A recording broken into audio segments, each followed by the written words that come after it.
जय हिंद दोस्तों, मैं हूं निसार अंसारी। आज हम बात करेंगे कि फ्यूचर में हमारा सामना किस तरह के वायरस से होगा और इससे बचने के लिए हम अभी से क्या कर सकते हैं। इसे जानने के लिए हमें पहले समझना होगा कि हम जिस वायरस से प्रेजेंट में फाइट कर रहे हैं वो क्या है और इसका वैक्सीन का डेवलपमेंट कैसे शुरू हो पाया। दोस्तों, एक बात याद रखें कि कोविड-19 कोई पहला ऐसा डिजीज नहीं है जो इतना महामारी फैलाया हो और ना ही ये आखिरी है। इसलिए ये ज़रूरी हो जाता है कि अपकमिंग वायरस से लड़ने के लिए हमें पहले से ही तैयार रहना होगा। दोस्तों, कोरोना वायरस कोई एक वायरस का नाम नहीं है, ये बहुत सारे वायरसेस का एक ग्रुप का नाम है।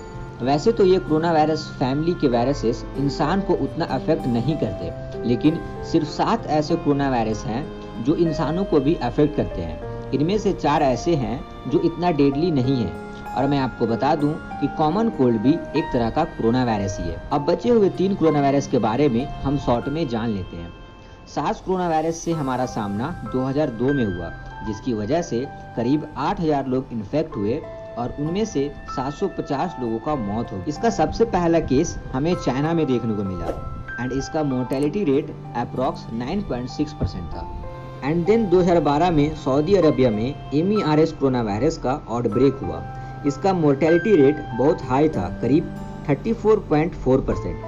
कोरोना वायरस फैमिली के इस वायरस से करीब 2500 लोग इन्फेक्ट हुए और उनमें से 850 लोगों का मौत हुआ। और लास्ट में वो वायरस है जिसे हम कोरोना वायरस कह रहे हैं। एक्चुअली इस वायरस का साइंटिफिक नेम SARS-CoV-2 है और इससे जो डिजीज होती है उसे कोविड-19 कहते हैं और इसका मोर्टेलिटी रेट 2% के आसपास है, जो सार्स और MERS के कंपैरिजन में बहुत कम है, क्योंकि जो वायरस जितना ज़्यादा तेजी से फैलता है वो उतना कम डेडली होता है। अब बात करते हैं वैक्सीन के बारे में। दरअसल वैक्सीन हमारे इम्यून सिस्टम को ट्रेन करता है वायरस को पहचानने में और उससे फाइट करने में। अभी कुछ ही दिन पहले आपने ये न्यूज़ सुना होगा कि SARS-CoV-2 के लिए वैक्सीन तैयार हो रहा है और ह्यूमन ट्रायल भी स्टार्ट हो चुका है। बट क्वेश्चन ये है कि ये सब पॉसिबल कैसे हो पाया। देखिए, वैक्सीन बनाने के लिए हमारे पास उस वायरस का जेनेटिक मटेरियल का सीक्वेंस का होना बहुत ज़रूरी है। एंड सिंस इस वायरस का जेनेटिक मटेरियल उतना कॉम्प्लेक्स नहीं था, इसलिए चाइनीज साइंटिस्ट ने जनवरी में ही इसका जेनेटिक सीक्वेंस को तैयार कर पब्लिक कर दिया था। इसमें हमें एक और चीज़ का पता चला कि ये जो SARS-CoV-2 है उसका जेनेटिक मटेरियल SARS-CoV-1 से 96% मिलता जुलता है। एज ए रिजल्ट वैक्सीन का जो डेवलपमेंट है वो फास्ट हो गया। बट अभी भी 12 से 18 मंथ्स लग सकता है इसे पूरी तरीके से अवेलेबल होने में, क्योंकि इसे बहुत से फेजेस से गुजरना होता है।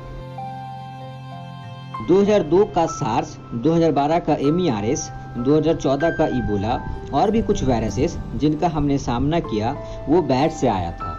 एंड सिंस SARS-CoV-2 का जीनोमिक मटेरियल 2002 वाले सार्स से 96% मिलता जुलता है, इसलिए साइंटिस्ट मानते हैं कि ये वायरस भी बैट से ही आया है।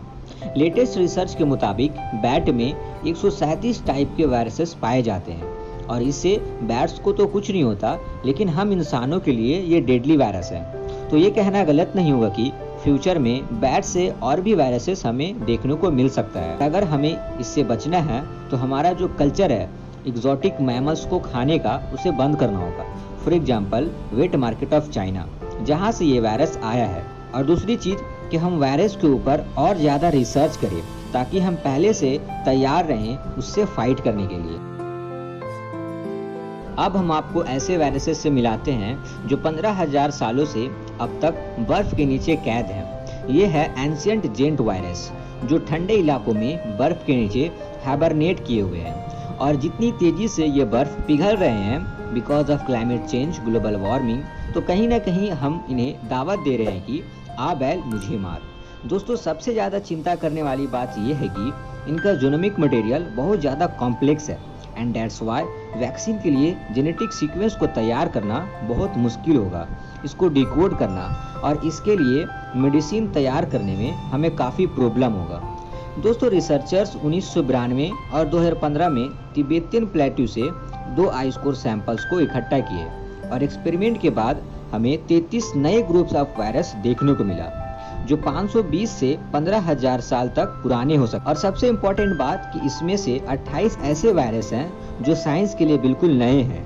हमें नहीं पता कि ये वायरस कैसे हैं और हम पे क्या इफेक्ट कर सकते हैं, लेकिन अब तक आप समझ गए होंगे कि इस वायरस के सामने कोरोना वायरस कुछ भी नहीं है, क्योंकि कोरोना वायरस जीनोमिक मटेरियल इसके कंपैरिजन में उतना कॉम्प्लेक्स नहीं है और साइंस के लिए ये नया भी नहीं है। अब सवाल ये है कि हम इससे बचे कैसे। देखिए, सबसे पहले हमें तो ग्लोबल वार्मिंग के इशू को सीरियसली लेना है और क्लाइमेट चेंज को स्टॉप करने के लिए जो स्टेप्स हैं उसे हमें इफेक्टिवली पूरा करना होगा। एंड अगेन मैं कहूँगा, ग्लोबल वार्मिंग हमारे लिए बहुत बड़ा थ्रेट है, जिसकी वजह से हमें कई तरह के डिजास्टर्स देखने को मिल सकता है। खैर, इस पे मैं बहुत जल्द एक डिटेल वीडियो बनाऊंगा। फिलहाल इस एंसेंट वायरस से बचने के लिए हमें वायरसेस के ऊपर काफ़ी रिसर्च करना होगा। हमें समझना होगा कि ये स्प्रेड कैसे करते हैं और ये ह्यूमन को कैसे अफेक्ट करेंगे। तो आज की वीडियो में बस इतना ही। अगर इस वीडियो से आपको कुछ सीखने को मिला तो प्लीज़ इस वीडियो को लाइक करें। अगर हमारे चैनल पे आप नए हैं तो इसे सब्सक्राइब कर लें। तो मिलते हैं नेक्स्ट वीडियो।